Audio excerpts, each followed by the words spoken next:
Or yung, ano ba yun? Tama ba madumihan yung kamay mo? Hindi eh. Basta, hindi ko ma-explain eh.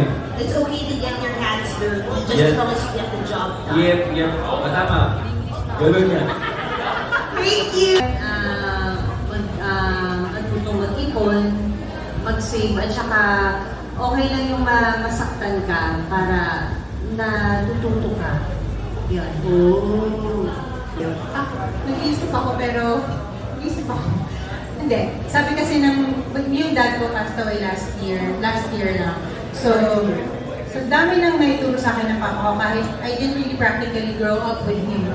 Kasi nag-iwalay sila agad ng mommy ko. Pero I had a very, very special relationship with my dad.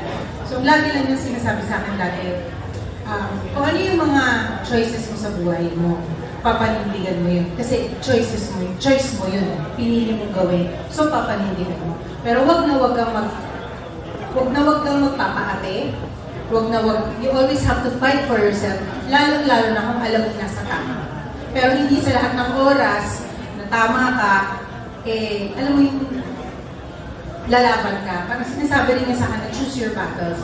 So ngayon, sa buhay ko ngayon, na-apply ko talaga siya.